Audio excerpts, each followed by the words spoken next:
Hoje convidamos o professor Eurípides Vitovato, especialista e mestre em prótese dentária, para falar sobre esse tipo de tratamento. E eu já gostaria de colocar uma questão que me parece que é de extrema importância, que é o seguinte: qual é o conceito de parafunção? E gostaria que você, ao definir esse conceito, como que ele é empregado, por exemplo, no dente natural, na prótese fixa, nos mais diferentes tratamentos. Bom, a parafunção é um tema que gera controvérsias, gera dúvidas, gera escolas de compreensão e de filosofia sobre isso, mas nós convivemos com isso no dia a dia. Como o próprio nome diz, parafunção é aquilo que não é funcional. Então, foge da função do nosso sistema mastigatório.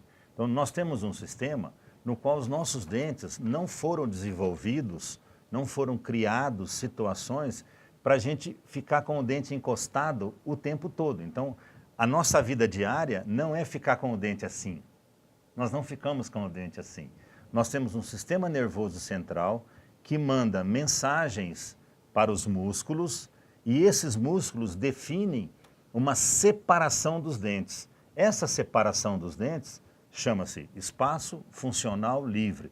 Todas as pessoas em condições normais, entre aspas, elas não ficam com os dentes encostados. Nós encostamos os nossos dentes durante a mastigação, e aí nós comemos de manhã, durante o almoço, no jantar, à noite. Nós comemos algumas horas do dia que remonta aí 1h30, 2 horas de mastigação. As outras 22 horas, os nossos dentes não deveriam estar encostados. Até no ato mastigatório, nós temos a interposição de alimentos e esses alimentos, dependendo da forma que você mastiga, antes de você encostar totalmente os dentes com a carga final, você já tem um estímulo de deglutição.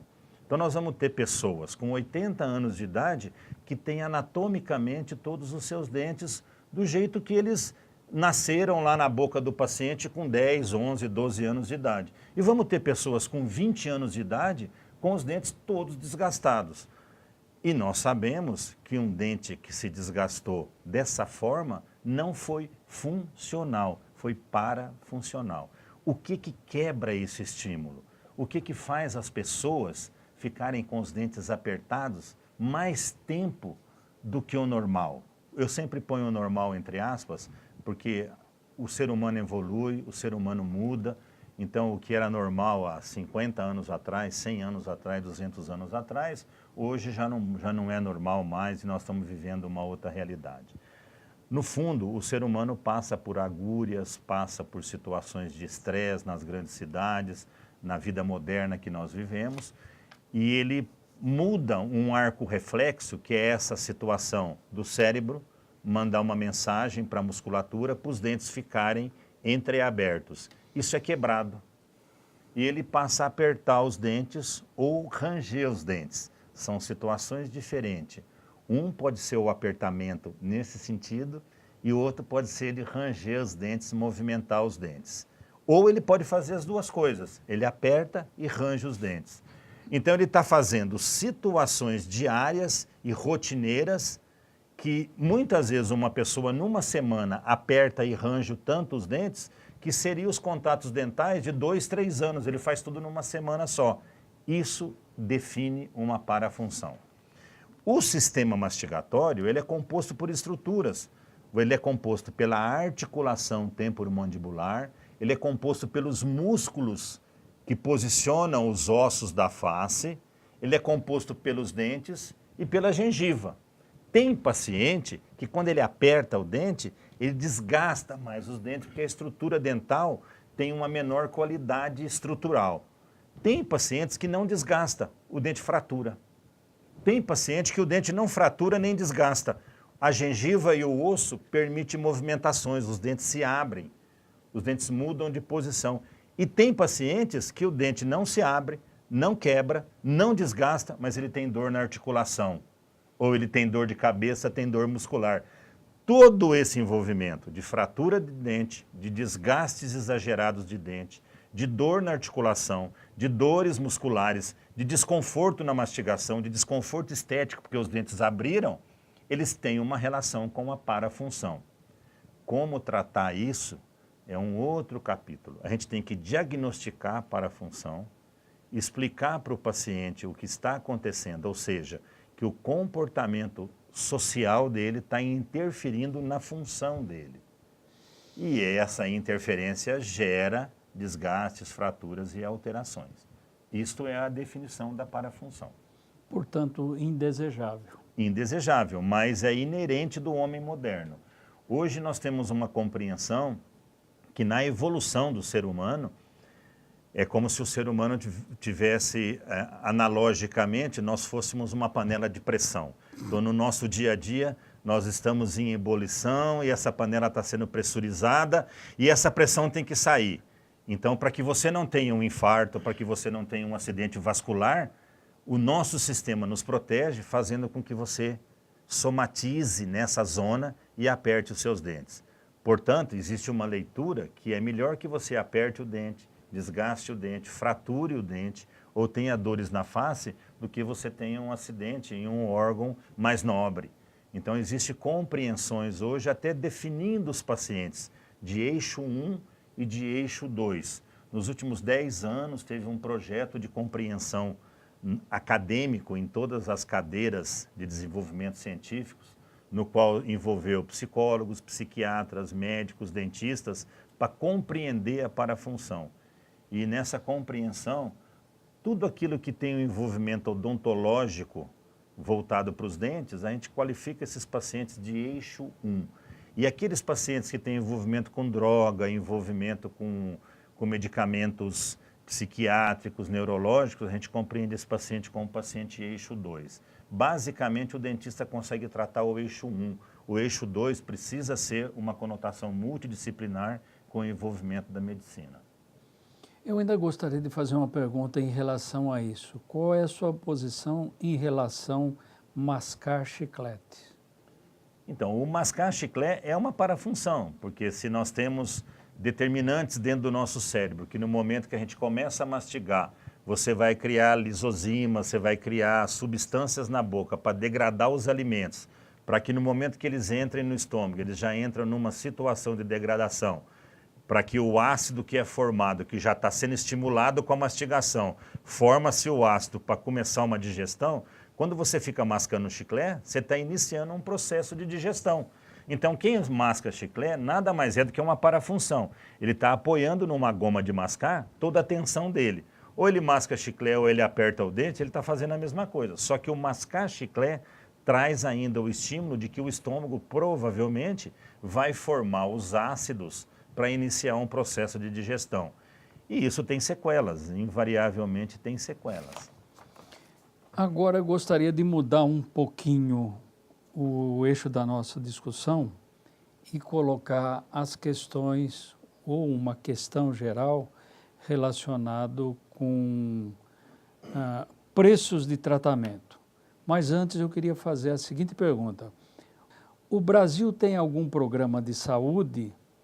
E em você respondendo isso, gostaria de saber o seguinte. Seria um programa muito caro para ser aplicado no Brasil? O Brasil é um país de contraste. Como nós somos um país continental, a gente tem a ideia, né, que as soluções não são iguais para todos os pontos do país. Mas o Brasil tem um programa. Existe um programa que chama Brasil Sorridente, mas que a forma com que ele foi concebido não atinge as populações mais carentes. Porque ele quer atingir o tratamento restaurador. E você não define, eu iniciei aqui a nossa conversa e quem está nos assistindo se voltar aí e prestar atenção no que foi dito, o papel do dentista ele é um agente de saúde. Se ele é um agente de saúde, qualquer programa deveria estar voltado para a prevenção e não para a cura.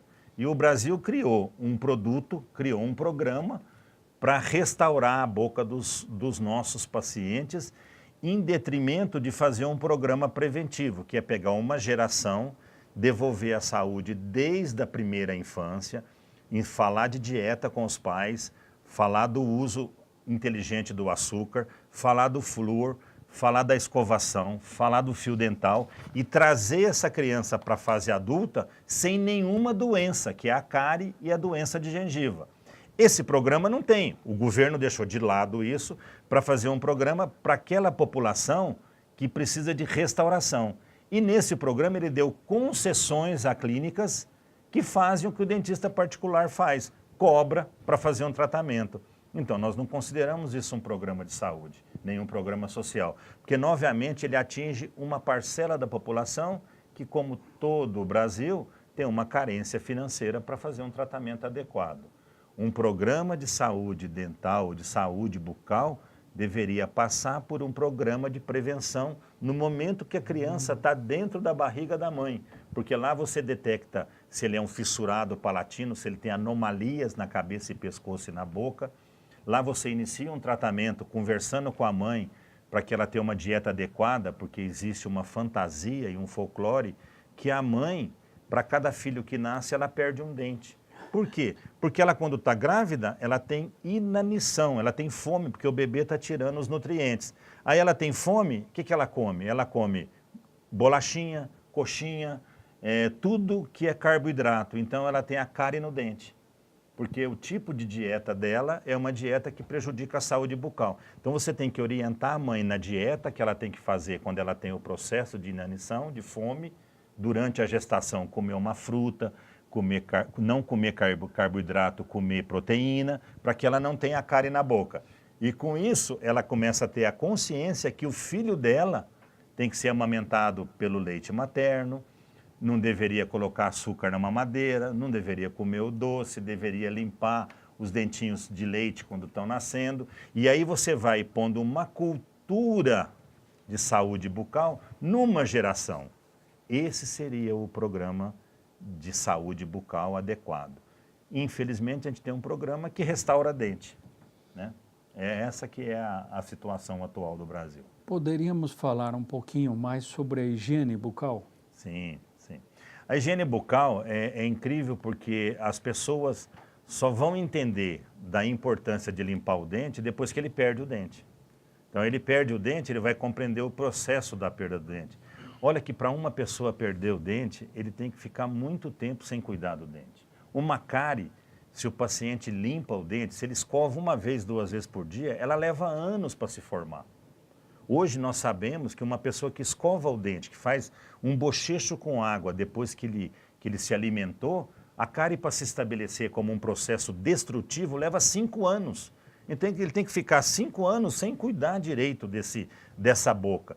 Uma pessoa que aprende a fazer o uso do fio dental, a fazer o uso da escova de dente, com as pastas, que a maioria das pastas dentais hoje tem flúor na composição, e a água de abastecimento no estado de São Paulo tem flúor na composição, é só escovar o dente e fazer uso do fio que você não tem a doença cárie.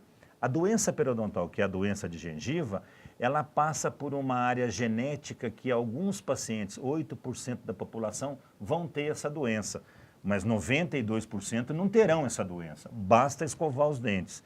Então procure o seu dentista, vá ao dentista e fala para ele, não precisa fazer nada na minha boca, me ensina a escovar o dente, que aí você não vai precisar ir ao dentista. Então a higiene bucal é a limpeza diária que você tem que fazer para que você possa ter os dentes saudáveis. A gente sabe que a higiene pessoal é uma coisa da nossa intimidade. Você toma banho num dia, no outro dia você tem que tomar banho de novo. Então, se você come, você tem que escovar os dentes. Você tem que ter um esquema no qual você, após as suas refeições, se você tem uma vida agitada, trabalha fora de casa, não almoça em casa, mas você tem que criar o hábito de ter 2, 3, 4 minutos para fazer o uso do fio dental que limpa os dentes de um lado do outro e para fazer o uso da escova que limpa o dente na superfície que você vê e na superfície que você não vê, que é na parte de trás. Isso é um processo educativo, nós temos que criar esse mecanismo diário de fazer isso, como a gente toma banho, é a mesma coisa. Mas esse processo, professor Guassani, é um processo educativo. ele nasce na família, ele nasce no lar, ele nasce com o pai, com a mãe e com a importância que você dá à saúde. Hoje os lares de pessoas que não têm a família constituída, não tem o pai, ou tem o pai e não tem a mãe, as coisas ficam difíceis, porque as pessoas precisam sobreviver. Então aí entra o aspecto social do país, quer dizer, o aspecto público. Nós deveríamos ter políticas públicas para a saúde bucal, para não ter que criar programas como o Brasil Sorridente, para ficar depois reconstruindo aquilo que nem era para ter sido destruído, com informação, com orientação. Então, mas se nós passarmos parte dessa responsabilidade para a escola?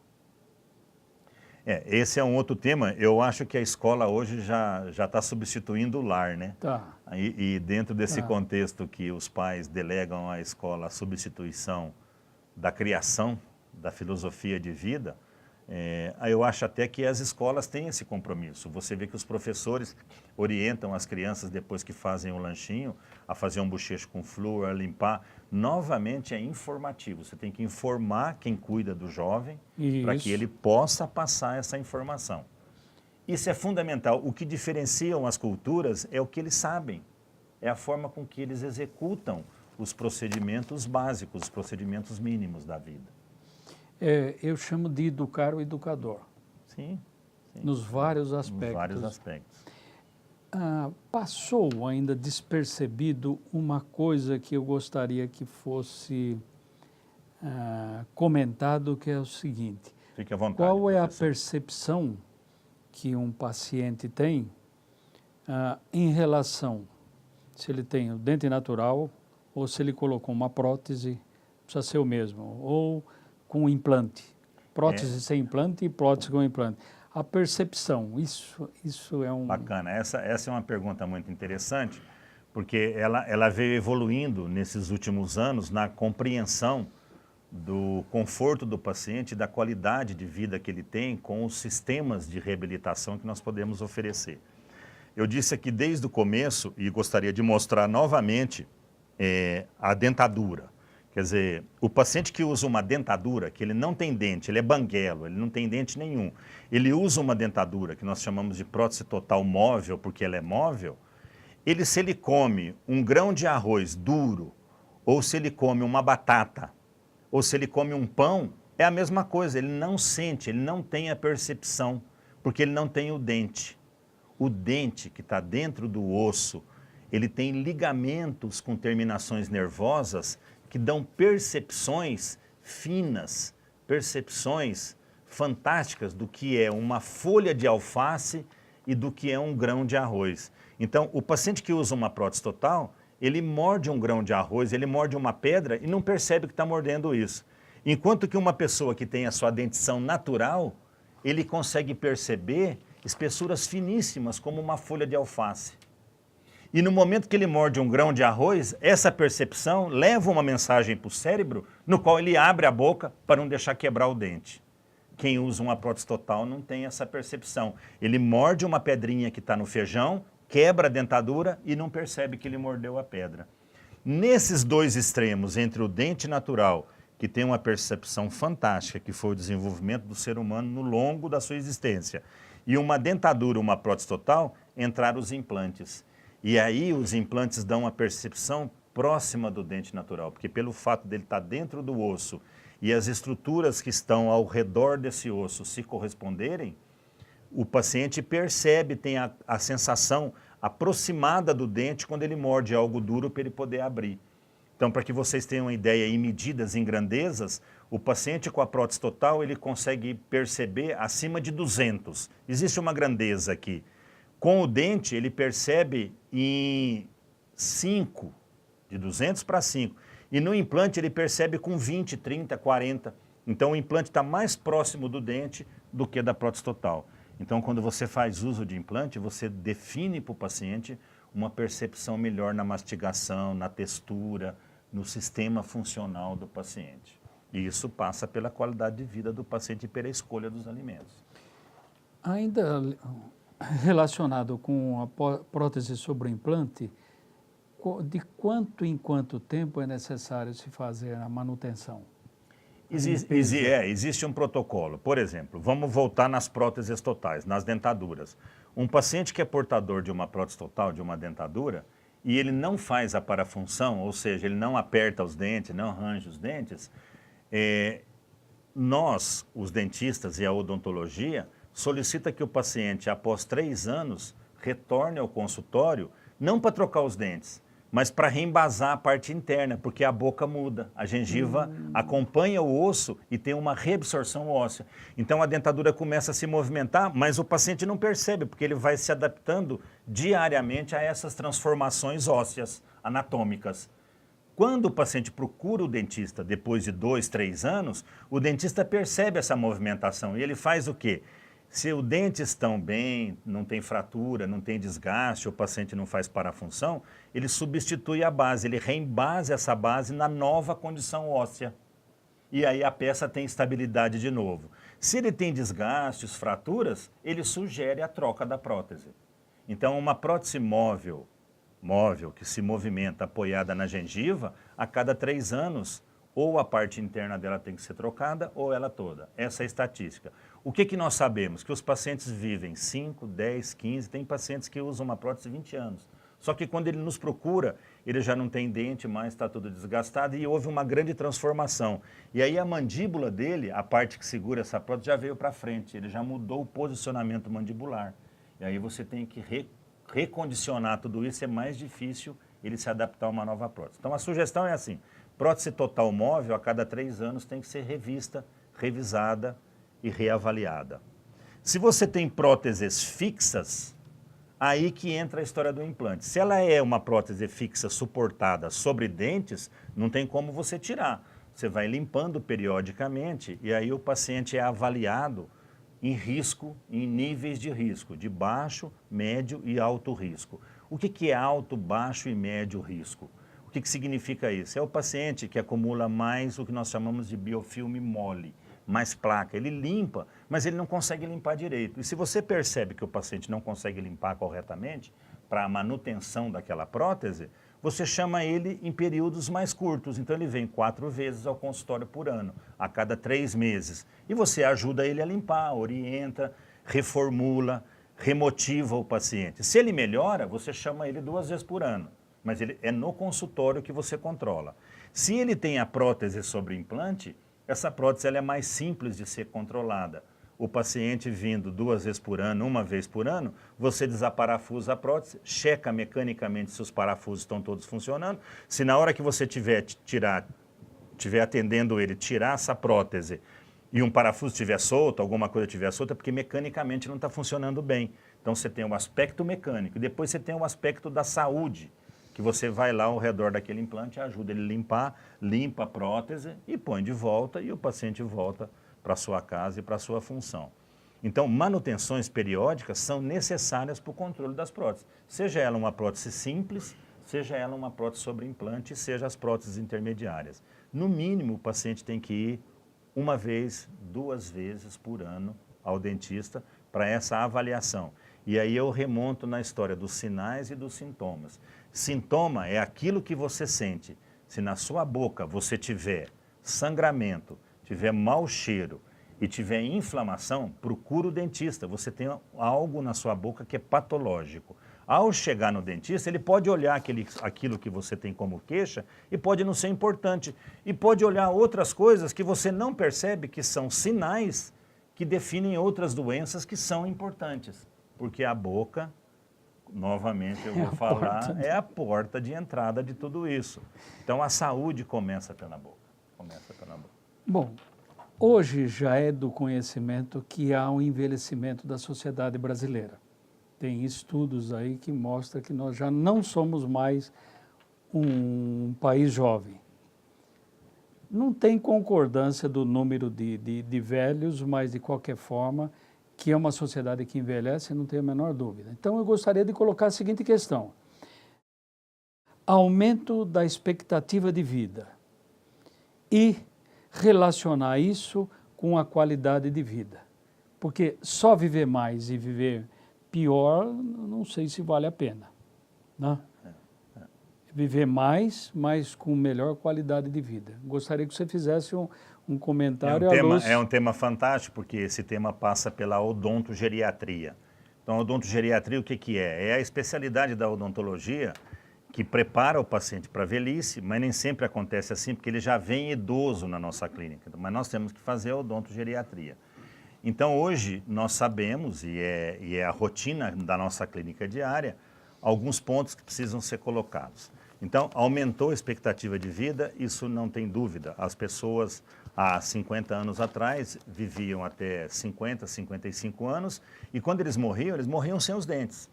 Então, os nossos pais, os nossos avós morreram sem os dentes. Eles perdiam o dente no longo da vida. Então, eles eram portadores de próteses totais, móveis como essa aqui que eu citei, e essa era a realidade da maioria das pessoas. Morriam entre 50 e 55 anos e eram portadores de prótese total. Nesses últimos 50 anos isso se modificou. O que nós temos? Qual é o cenário? O cenário é assim: os homens morrem primeiro, as mulheres vivem mais. Então a expectativa de vida tem um divisor que é o sexo masculino e o sexo feminino. Pode ser que isso mude daqui 30, 40 anos, porque as mulheres hoje elas estão no mercado de trabalho e têm responsabilidades que eram mais culturalmente destinadas aos homens. Mas hoje, a realidade hoje é que nós temos mulheres viúvas com dentes na boca, já não é como os nossos avós e os nossos bisavós. Então elas vêm ao nosso consultório para buscar a saúde dentro da expectativa de vida e dentro da qualidade de vida. O que é a qualidade de vida? A qualidade de vida é manter níveis de saúde para que você tenha relacionamento social, para que você possa comer aquilo que você gosta, para que você possa ter uma aparência agradável, para que você tenha uma inclusão social. É por aí que passa todo esse sistema. Dentro disso, a odontologia e o dente é fundamental nesse meio. Então, uma pessoa que tem 65 anos, que tem 70 anos de idade, é imprescindível que ele tenha acesso a determinados tipos de alimentos, que são os alimentos que devolvem as taxas mínimas para a qualidade de vida. Porque, como você falou, envelhecer, nós vamos envelhecer, porque hoje, estatisticamente, nós vamos viver mais. Mas de que forma que nós vamos estar vivendo? Para que a gente tenha qualidade de vida, nós temos que ter saúde. E para ter saúde, nós temos que conseguir mastigar. E para mastigar aqueles alimentos que são importantes para a manutenção das nossas taxas. Quer dizer, se você usa uma prótese que ela mexe, que você escolhe o alimento mais mole, você vai comer todos os alimentos que vão aumentar a sua taxa de colesterol, a tua taxa de glicemia. Se você escolher alimentos destinados a essa faixa etária sua, que são as proteínas, que são os legumes, você vai ter uma saúde e uma qualidade de vida melhor. Não tem como ter qualidade de vida sem fazer odontogeriatria. Todo idoso precisa ter um dentista para cuidar da sua saúde bucal.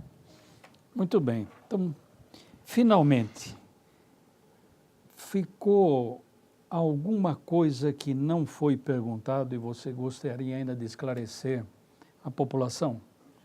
O que a gente gostaria sempre de falar é que o dentista tem uma conotação junto à população negativa, porque a ideia é que dói na boca e dói no bolso. Essa ideia é uma ideia que tem se modificado, porque o Brasil, como eu disse, é um país continental e o estado de São Paulo em especial é um estado que tem 130 mil dentistas. Então nós temos dentistas disponíveis em todas as cidades. Procure um dentista, tenha um relacionamento com esse dentista e sempre solicite dele a saúde. Fale, eu vim aqui buscar saúde, gostaria que você me orientasse a ter saúde. Isso é fundamental, tirar da cabeça que o dentista vai doer na sua boca e vai doer no seu bolso. Para não doer na boca é simples, faça prevenção das crianças, leve as crianças no primeiro ano de vida para você entender como tem que ser a dieta dessa criança e como tem que ser os cuidados quando os dentes erupcionarem na boca. Você vai ter uma geração saudável, então não vai doer na boca. E todo o trabalho preventivo, o custo é baixo. O custo alto está no trabalho restaurador, no trabalho curativo. Então, tenha o dentista como um amigo, como aquele que vai cuidar da porta de entrada da saúde, que é a sua boca. Bem-vindo aos consultórios dentários. Muito obrigado. E assim finalizamos a aula de biomateriais de hoje. Muito obrigado pela oportunidade, professor Guastaldi, da gente poder colocar as ideias da nossa experiência aí desses últimos 40 anos de profissão. Muito obrigado. Ok, obrigado.